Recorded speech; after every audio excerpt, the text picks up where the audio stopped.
qu'est-ce que vous voulez qu'on retienne justement de votre expérience? Ce que j'aimerais qu'on retienne peut-être dans un premier temps, c'est que l'islam, c'est pas forcément les musulmans. Que l'islam aujourd'hui en France n'est pas un mais multiple, que Hum. l'islam est aussi une religion et surtout une religion de l'intérieur qui est censée vous amener à être meilleur ou en tout cas à devenir sage comme vous venez de le dire, mais c'est aussi dire que il n'y a pas foncièrement d'incompatibilité entre cette religion et le pays dans lequel nous vivons, à savoir la France. La République laïque devrait permettre à cette religion de pouvoir s'exprimer, vivre dans les règles du vivre ensemble comme toute autre religion, aux musulmans maintenant de comprendre qu'ils sont dans un cadre particulier et ce cadre, ils se doivent de le respecter parce que c'est comme ça que ça fonctionne et il n'y a que comme ça qu'on pourra avancer. Donc ce que j'ai voulu dire, c'est que les incompréhensions, elles peuvent exister. Il ne suffit pas juste de les pointer du doigt. En essayant de les comprendre, on peut aussi se rendre compte que des individus qui vivaient ce type de posture, à savoir une incompatibilité de toute façon irréversible, eh bien ont pu évoluer, ont pu comprendre que ça pouvait marcher, et aujourd'hui écrire ce livre, c'est pouvoir dire que ça marche, et qu'il faudrait pouvoir montrer la voie à celles et ceux qui le désirent. Alors, dans notre pays, malheureusement, pour l'instant, on a le sentiment d'avoir un avant et un après, avec ce qui s'est passé début janvier. Votre livre, évidemment, était prévu avant, puisque ça ne s'écrit pas en 2 jours, un bouquin, même si quand on a le réseau ou quoi, ça peut aller plus vite que quand on produit un film, mais quand même, ça prend du temps. Votre projet, vous l'avez pu travailler donc avant, je vous l'avais demandé avant qu'on commence l'interview. Aujourd'hui, il y a cette forme d'après.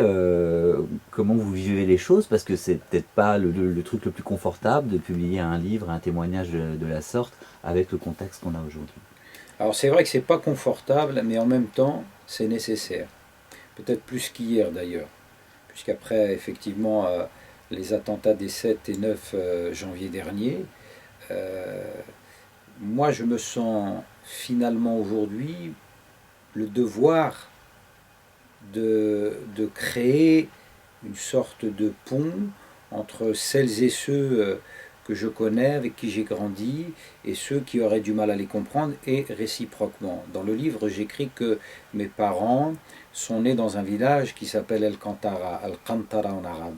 Et c'est assez symbolique puisque le nom de ce village signifie pont, le pont. Et si je parle d'El-Cantara, c'est aussi pour dire que j'ai cette aspiration, très humblement, de pouvoir à un moment donné être quelqu'un qui va contribuer à jeter des passerelles entre les individus pour que nous sortions de cette impasse des incompréhensions, de l'entre-soi, du chacun chez soi, des angoisses, etc. Donc je pense effectivement qu'il y avait un avant et qu'il y a un après ce qui s'est passé, mais que à chacun de prendre ses responsabilités si on considère en avoir. Il s'avère que moi, effectivement, j'ai travaillé sur ce livre bien avant que ça arrive. Aujourd'hui, il est là. Donc, il faut que ça puisse aussi servir dans ce sens et qu'il puisse au moins être une réponse à un certain nombre de questions, un certain nombre de problèmes qui peuvent aujourd'hui se poser, sur lesquels il serait peut-être intéressant qu'on s'arrête. Et là, je sais que ce que je souhaite, c'est un peu compliqué à réaliser, mais dans la sérénité. La sérénité, ça me semble extrêmement important pour essayer d'expliquer ce qui s'est passé, le faire comprendre, parce que un des éléments que j'évoque dans le livre, c'est que la liberté d'expression, la presse satirique, le fait de pouvoir caricaturer, c'est pas forcément quelque chose qui est à la portée de tout le monde en termes de compréhension. Il faudrait qu'on puisse, et j'espère que cet ouvrage permettra d'aborder cette question-là, il faudrait qu'on puisse descendre là où ça n'est pas présent. Ce type de compréhension, en tout cas, ce minimum de culture pour qu'on puisse admettre l'idée qu'on puisse caricaturer aujourd'hui en France sans problème, que le blasphème n'existe pas, que chacun est en droit de se sentir offensé, mais que cette offense, en aucun cas, ne peut et ne doit amener un individu à user de violence ou de choses qui pourraient ressembler à cela pour faire valoir son désaccord.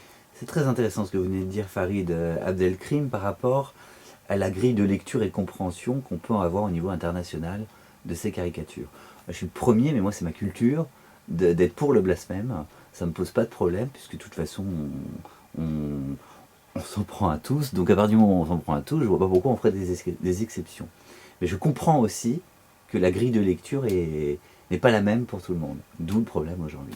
Ah oui, c'est un véritable problème de culture. Je pense qu'il existe aujourd'hui des lieux dans notre pays, des quartiers où effectivement toutes ces notions-là, pouvoir transmettre une histoire, expliquer ce qu'est la culture, l'art, pourquoi en France aujourd'hui on a cette capacité à moquer, à se moquer, parce qu'il y a tout un passif et moi je l'ai compris avec les années, je ne l'avais pas tout de suite. Moi, je suis capable aujourd'hui, quand je vois la couverture de Charlie Hebdo, de ne pas voir le prophète tel que moi je me le représente, mais de comprendre par contre que ceux qui ont fait cette caricature, sans doute que c'est jamais que l'expression, ou en tout cas la représentation qu'ils ont de l'expression que se font ou qu'ont certains musulmans de leur propre religion. À partir de là, j'ai envie de dire que pas besoin de caricaturer quand on voit certains comportements de certains musulmans. La caricature est vivante, elle existe. Donc, de ce point de vue-là, je pense qu'il est important de pouvoir essayer d'expliquer posément, sereinement, mais en usant des outils qui vont avec, c'est-à-dire pouvoir donner un capital culturel suffisamment important à ces populations pour qu'elles soient capables de comprendre cela. Donc là, au lieu d'être dans la susceptibilité, la vif, le feu, quoi. Hein, tout à fait. Dans l'émotion. Hein, exactement. Du coup, après, Alors là, ça nous pose d'autres questions, mais bon, ce ne sera pas l'objet, mais juste peut-être l'effleurer très rapidement. L'école, peut-être qu'elle n'a pas suffisamment pu jouer ou su jouer son rôle à ce niveau-là. Nos politiques aussi doivent s'interroger sur ce qui n'a pas fonctionné, etc., pour comprendre qu'effectivement, à un moment donné, le vivre ensemble implique aussi qu'on puisse donner les moyens à tout le monde d'avoir envie de le faire. Votre idéalisme, ce serait la paix ?